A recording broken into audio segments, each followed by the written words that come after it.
ao patrão, nós somos obedientes a tantas pessoas, mas muitas vezes não queremos ser obedientes a Deus, a voz de Deus.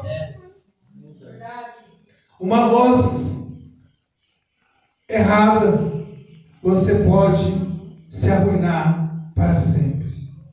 Eu vi, um pastor contando que o esposo, o marido, chegou para o pastor e disse: pastor, olha por mim, meu casamento está acabando.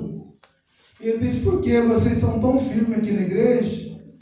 Daí ele disse: sabe o que é, pastor? É que a minha esposa, ela trabalha e ela foi convidada para uma festinha aí, e ela foi.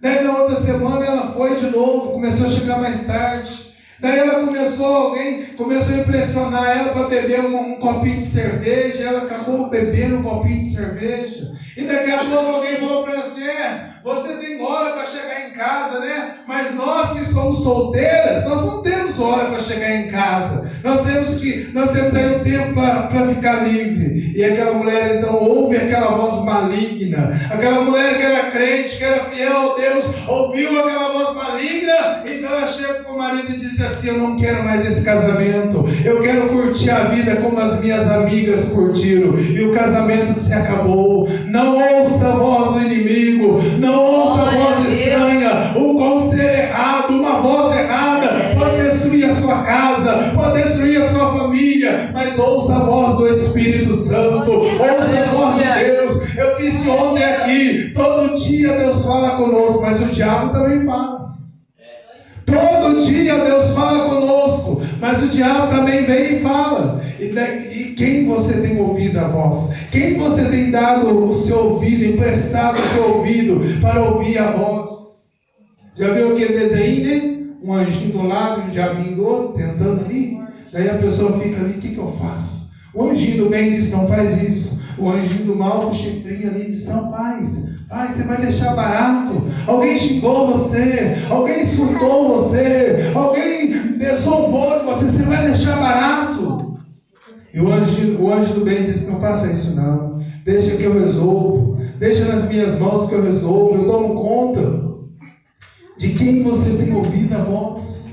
Ouça a voz do Espírito Santo de Deus. Ouça a voz de Deus. Porque daí você diz assim: mas quando eu sei que é a voz de Deus? E quando eu sei que é a voz do diabo? Quando é a voz de Deus, você se aproxima a Deus. Tudo que aproxima você a Deus é a voz de Deus. Mas tudo que te afasta de Deus é a voz de Satanás.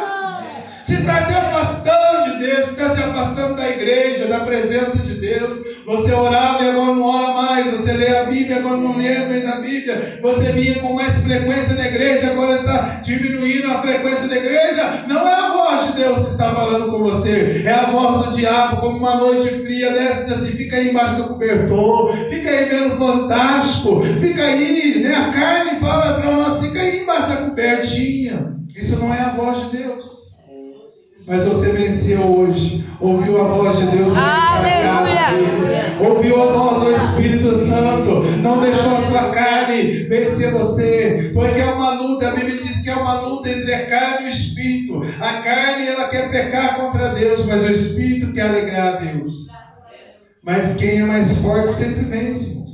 É a lei da natureza. Quem estiver mais forte sempre vencerá. Se a sua carne estiver mais forte, ela vai vencer e você vai sufocar o espírito. Mas se o seu espírito estiver mais forte, você vai sufocar a carne. Louvado seja o nome do Senhor Jesus. Então nesta noite, seja cheio de Deus, seja cheio do Espírito Santo. Mas como ser cheio do Espírito Santo? Eu venho domingo aqui na igreja, amanhã não tem culto, mas amanhã você tem que ler a Bíblia em casa, amanhã você tem que orar. Eu não sei se vai ser segunda-feira aí, o grupo da pastora Abigail, que ela colocou lá, mas amanhã a pastora Abigail vai marcar o horário lá, ela vai orar com as irmãs, ela vai deixar uma palavra lá. Pega o seu celular, entra no seu quarto, as irmãs aí dizem: agora eu vou falar com Deus. Você está enchendo o tanque. Você está enchendo o tanque. Ou você vai ver a novela? Ou você vai ver a novelinha? Nossa, a novela está pegando fogo. Posso perder, não? Vou contar um negócio aqui para os irmãos. Eu já fui muito noveleiro. Que isso, irmão? É verdade.